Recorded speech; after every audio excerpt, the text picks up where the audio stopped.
ஈஸ்வர ஞானமொழி பேச முகம் ஒன்று, கூறுமணியார்க வினை தீர்த்த முகம் ஒன்று, ஒன்று மேல் வாங்கி நின்ற முகம் ஒன்று, ஆறுபடு சூழலை வதைத்த முகம் ஒன்று, கல்லிகை மனம் உணர வந்த முகம் ஒன்று, ஆறு முகமானவரும் இங்கிருட வேண்டும் ஆதி அருணாசலம் அமர்ந்த பெருமாளே.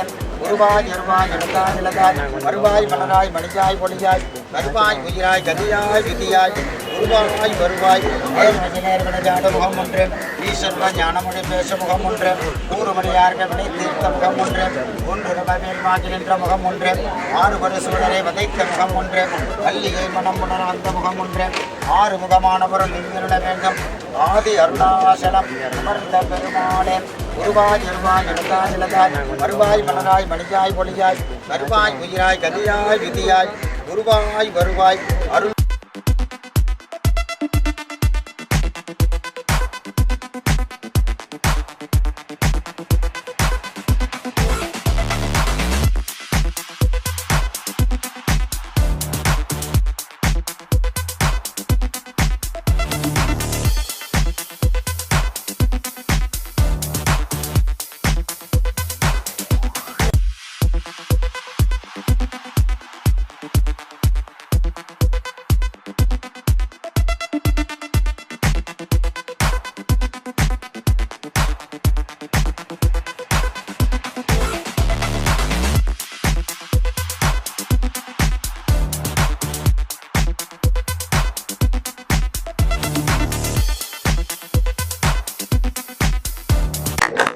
இப்போ கேட்கலாம். சரி சார், இந்த தலைப்புக்கு என்ன அர்த்தம்?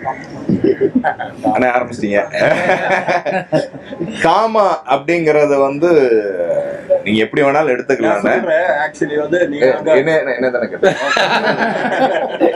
சரி, ஓகே சார். நீ டிஸ்கிரிப்ஷன் நீ கொடுக்கலாம், தப்பு கிடையாது. ஆனா உண்மையிலே டைட்டில் பேர் வச்சது நான் தான். ஒரு மூணு டைட்டில் சொன்னாங்க. அப்போ இந்த கதை கருக்கு வந்து இந்த காமா அப்படிங்கிறது வந்து அது வந்து இச்சையா நினைக்க வேணாம். காமாங்கிறது வந்து இந்த டைட்டிலுக்கும் பொருந்தும், இந்த கதைக்கும் பொருந்தும். அதை தவிர வந்து இந்த படத்துக்குள்ள வந்து இந்த டைட்டிலுக்கு இதுக்கு வந்து 100% சம்பந்தம் இருக்கு. வாங்க இது திடீர்னு கேட்டா அப்படி இல்ல அதை விட்டுருங்க, டைட்டில விட்டுருங்க.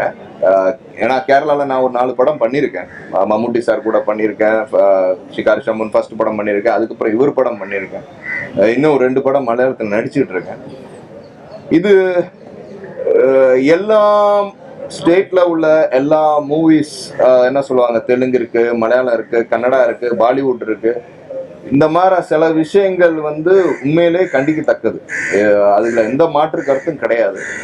மலையாளத்துல பொறுத்த வரைக்கும் இது என்ன இன்சிடென்ட், 2016 நடந்த அது ஒரு இன்சிடென்ட் நடந்திருக்கு. இதுல வந்து பல ஆர்டிஸ்டுகள் வந்து அதுல சேர்க்கப்பட்டிருக்காங்க. இதுவும் அது கண்டினியூ ஆகி போயிட்டு இருக்கு. நம்ம தமிழ்ல நீங்க பாத்தீங்கன்னா ரீசன்ட் ஒரு 2 இயர்ஸ் 3 இயர்ஸ் முன்னாடி இந்த மாதிரி இஷ்யூ வச்சு அதுக்கு ஒரு கமிட்டி வச்சு, விஷால் தலைமையில வச்சு ஒரு கமிட்டி வேற வச்சு நாங்க அதை பண்ணோம். நான் அங்க இருந்தப்போ ப்ரொடியூசர் கவுன்சில்ல அதுக்கு உண்டான ப்ரொடெக்ஷன் வந்து தமிழ்ல அது இருக்கு. ஏன்னா அவங்க வந்து இவங்களோட பாதுகாப்புங்கிறது ரொம்ப முக்கியம். சில இது அட்ஜஸ்ட்மெண்ட் சொல்றாங்க, சில விஷயங்கள் சினிமா இண்டஸ்ட்ரியில சொல்றாங்க, அவங்களும் ஒத்துழைச்சு பல விஷயங்கள் இருக்கும். திடீர்னு அவங்களே குறை சொல்ற விஷயங்கள் இருக்கு. அது முழுக்க முழுக்க வந்து தவறான விஷயம். இதுல வந்து ஃபர்ஸ்ட் ஆஃப் ஆல் நம்ம வந்து ஹீரோயின்ஸ்க்கும் சரி, கோ ஆர்டிஸ்டுக்கும் சரி, ஜூனியர் ஆர்டிஸ்டுக்கும் சரி, எந்த பெண்ணா இருந்தாலும் நம்ம பாதுகாப்பு கொடுக்க வேண்டியது அவசியம்.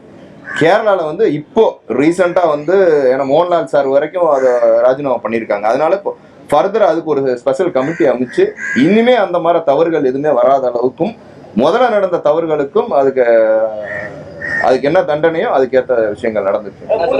காலையில விஷால் சார் வந்து செருப்பால் அடிக்கணும்னு சொல்லியிருக்காரு. இந்த மாதிரி இஷ்யூ வந்ததுக்கு தமிழ்ல கேட்டதுக்கு செருப்பால் அடிக்கணும் அப்படின்னு சொல்லியிருக்காரு. கரெக்டா இங்க நிறைய பெண்கள் புகார் கொடுத்திருக்காங்க. அதுக்கு என்ன பண்ண போறாங்க? அந்த கமிட்டி செயல்படுதா? இல்ல 100% கமிட்டி செயல்பட்டு தான் இருக்கு. சொன்னாங்க என்ன சொன்னாங்கன்னா, இன்னும் உப்மா கம்பெனி போய் ஏமாந்துறாதீங்க.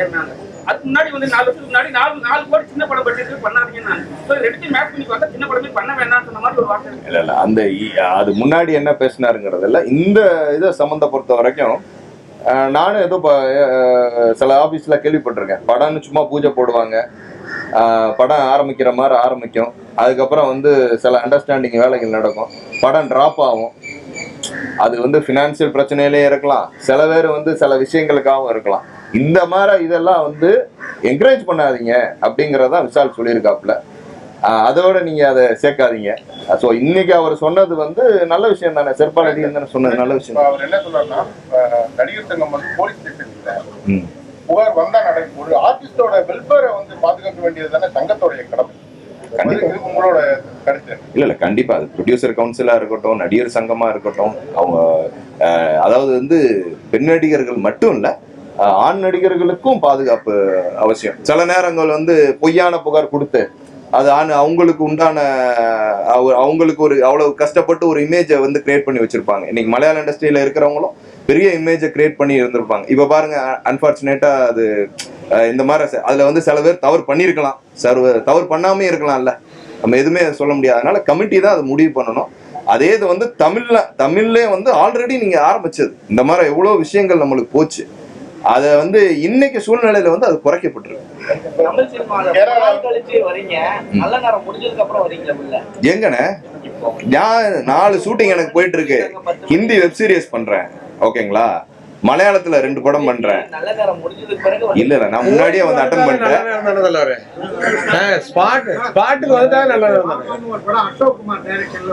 எதுன்னு? சரி சரி, ஓகே.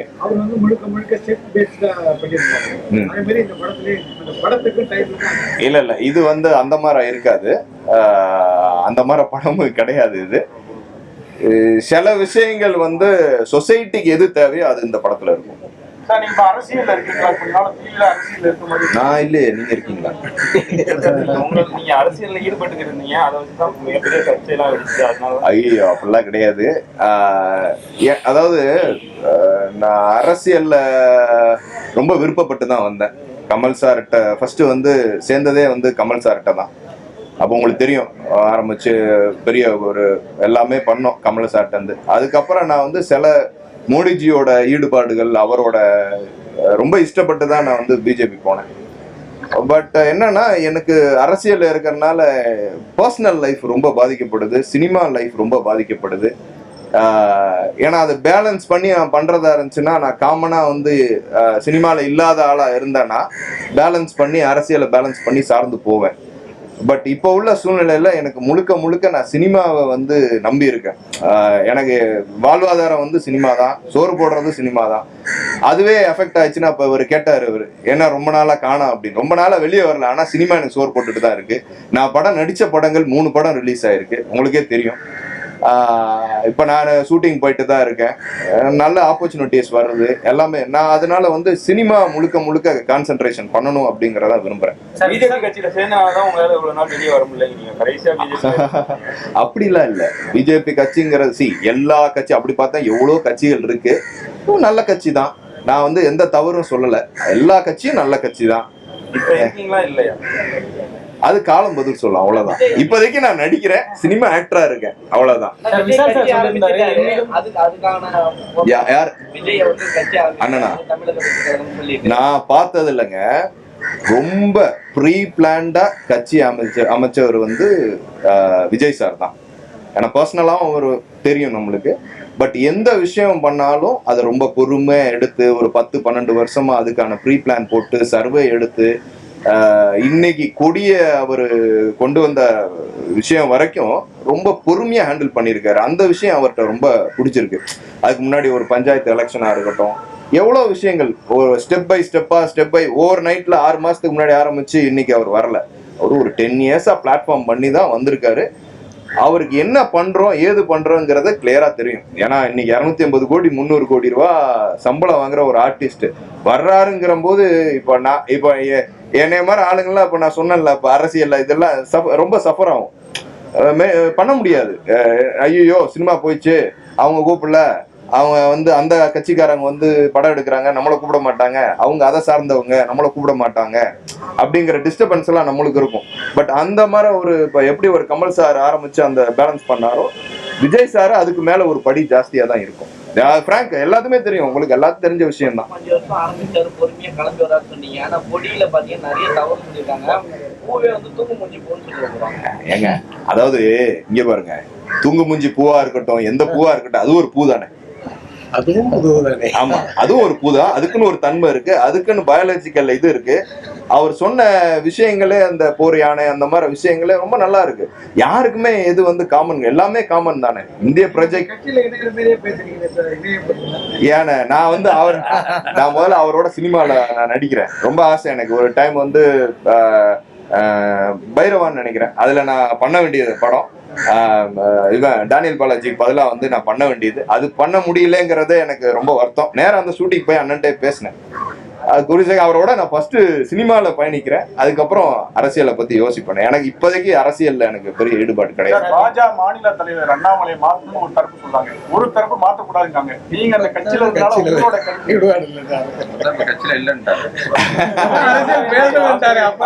இல்ல, அதாவது காலம் தான் முடிவு பண்ணணும். நான் வந்து இப்ப கட்சியில இருக்கேன் இல்லைன்னா எதுவுமே நான் சொல்ல. இன்னைக்கு நான் ஒரு நடிகனா நான் இருக்கேன். என்னோட சர்வேல வந்து நடிகன், அந்த நடிகர்களுக்கு வந்து இன்னைக்கு பூஜை போடுறாங்க, என்னை வச்சு ஒரு 4 படம் எடுப்பாங்க, நான் எனக்கு அதுல சம்பளம் வரும், நான் ஒரு சர்வேல ஆவேன். அந்த சர்வேலுக்கு இன்னைக்கு எனக்கு சினிமா தேவை. அரசியல் போயிட்டா நீங்க சோறு போடுங்கன்னா சொல்லுங்க, நான் அரசியல் போறேன். ஒரு 3 மாசம் முன்னாடி நீங்க சொன்னீங்க, என்ன வந்து ரொம்ப தப்பா எழுதுறாங்க, ரொம்ப விமர்சிக்கிறாங்க, கவலைப்படுறது. இப்ப வந்து அது மாதிரி நடக்குதா? ஏன்னா இப்ப அது மணியால மாத்துறீங்களா? ஏன் நான் வந்து தேவையில்லாத விஷயத்துல வந்து தலையிட வேணாம், தேவையில்லாத விஷயங்களை கமெண்ட் பண்ண வேணாம், அது மாதிரி ஒரு சார்ந்த விஷயங்கள் படம் நடிக்க வேணாம் அப்படிங்கிறதெல்லாம் நான் முடிவு பண்ணியிருக்கேன். அதனால இனிமே நான் நடிக்கக்கூடிய படங்கள் வந்து ரொம்ப காமனான படங்களா இருக்கும். அது யாரை சார்ந்து இருக்காது, காமனா இருக்கும். உங்களுக்கே புரிஞ்சிருக்கு நான் சொல்ற விஷயம். அதனால காமனா இருக்கும். அதனால என்னை இப்ப எனக்கு ஒரு விஷயம் அஃபெக்ட் ஆகுதுன்னா அது என்னை மட்டும் அஃபெக்ட் பண்ணுச்சுன்னா அதை பத்தி எனக்கு கவலை இல்லை. அது என்னோட மனைவி, என்னோட குழந்தைகள், எனக்கு எல்லாம் இப்பதான் சின்ன குழந்தைகள் எல்லாமே, ஓகேங்களா? அப்போ அவங்க வரைக்கும் அஃபெக்ட் ஆகும்போது வந்து அதோட பெயின் வந்து சரி நான் தைரியமா நின்றுவேன். ஏன்னா ஃபேமிலியில சேர்ந்து அதை அஃபெக்ட் பண்ணும்போது அடுத்த கட்டம் அப்படிங்கிற போது அது கொஞ்சம் சர்வேலுக்கு ரொம்ப இடிக்கும். அதனால இன்னைக்கு ரொம்ப யோசிச்சு நான் ஒரு நடிகனா எந்த அளவுக்கு அப்படிங்கிறது மொத்த பிரஸுக்குமே தெரியும். என்னோட நடிப்பு திறமை என்னன்னு அவங்களுக்கு தெரியும். நல்ல நடிகனா இல்லையா அப்படிங்கிறது வந்து பிரஸுக்கு நல்லா தெரியும். ஏன்னா அவங்களே சில விஷயங்கள், சில படங்கள் என்னோட கேரக்டரை பாராட்டியிருக்காங்க, இது பண்றேன். ஸோ அதை நான் வந்து ஒரு பிளஸ்ஸா வச்சு இன்னைக்கு காலகட்டத்துக்கு ஏற்ற மாதிரி கதைகளை தேர்ந்தெடுத்து நல்ல படங்கள் பண்ணணுங்கிற முடிவுல நான் தயாரிப்பாளர் சங்கம் வந்து 1ஆம் தேதிக்கு மேல ஸ்ட்ரைக் பண்ணணும் முடிவு எடுத்திருக்காங்க. ஆனா நீங்க இன்னைக்கு பூஜை போட்டுருக்கீங்க. இல்ல அதுதான் நான் பூஜை இப்போ நான் ஃபர்ஸ்ட் நான் சொல்லும் போது அவங்களோட நாம்ஸ்க்கு ஏற்ற மாதிரி நாங்க ஷூட்டிங் ஷெடியூல் வச்சுப்போம் தான் சொன்னோம். நான் தயாரிப்பாளர் சங்கத்துல இருந்திருக்கேன்ல, எனக்கு தெரியும். தினேஷ் ஃபோன் பண்ணாரு, பூஜை கார்டு வந்தோடனே அவங்க ஃபோன் பண்ணாங்க. நான் சொன்னேன் ஆரம்பிச்சாச்சு, உங்க நாம்ஸ்க்கு ஏற்ற மாதிரி நாங்க அதுக்கேற்ற மாதிரி ஷெடியூல் பண்ணிப்போம்னு சொல்லியாச்சு. சொன்னாரு என்னன்னா இந்த எலெக்ஷன் தேவையே கிடையாது, படம் எடுத்துடுறாங்க, அது வந்து அவங்களால ரிலீஸ் பண்ண முடியும். அந்த ஆதங்கத்தினால வந்து இந்த மாதிரி ஸ்ட்ரைக்கை வந்து எல்லாம் பேசி விட்டாக்குறாங்க, இது தேவையே கிடையாது சொல்லிட்டு தலைவர் சொல்லியிருக்காரு. அது உங்களோட கருத்து? அவர் நடிகர் சங்கத்துலன்னு சொல்லியிருப்பாரு. நான் ப்ரொடியூசர் கவுன்சிலில் இருந்திருக்கேன். ஸோ சில விஷயங்கள் வந்து அஃபெக்ட் ஆகிறதுனால தான் இவங்களும் அந்த ஸ்ட்ரைக் பண்ணுறாங்க. ஏன்னா நாங்கள் பார்த்துருக்கோம் எவ்வளோ. நான் வந்து ஆல்மோஸ்ட் நான் ஈசி மெம்பராக இருந்திருக்கேன், துணைத் தலைவராக இருந்திருக்கேன். பர்சனலாக எனக்கு தெரியும் அஃபெக்ட் ஆகிறதுனால தான் ஸ்ட்ரைக் பண்ணுறாங்க. சில விஷயங்கள் ஒத்து போகாமல் இருந்திருக்கும். கியூப் பிரச்சனை இருக்குது, இன்னைக்கு இருக்குது. ஆர்டிஸ்ட் விஷயங்கள் இருக்கு. ஏன்னா பல ஆசையும் ரெட் கார்டு போட்டிருக்காங்க. இந்த மாதிரி விஷயம்லாம் ஒத்துழைக்காத போது அவங்க வந்து இந்த மாதிரி ஒரு முடிவு எடுத்து இதுக்கு ஒரு கண்ட்ரோல் கொண்டு வர்றாங்க. அதாவது வரிசையா படமா எடுத்து, இப்ப நீங்க சொன்னீங்களே சின்ன படம் எடுக்கக்கூடாதுன்னு யாரும் சொல்லலை, பெரிய படம் எடுக்கக்கூடாதுன்னு யாரும் சொல்லலை, ஓகேங்களா? இன்னைக்கு சின்ன படம் வந்து மஞ்சுமல் பாய்ஸ் ஒரு 150 கோடி பிசினஸ் ஆயிருக்கு. சின்ன படங்கள்ல ஜெயிச்சிருக்கு, ஒரு நல்ல வசூல் ரீதியை கொண்டு வந்திருக்கு.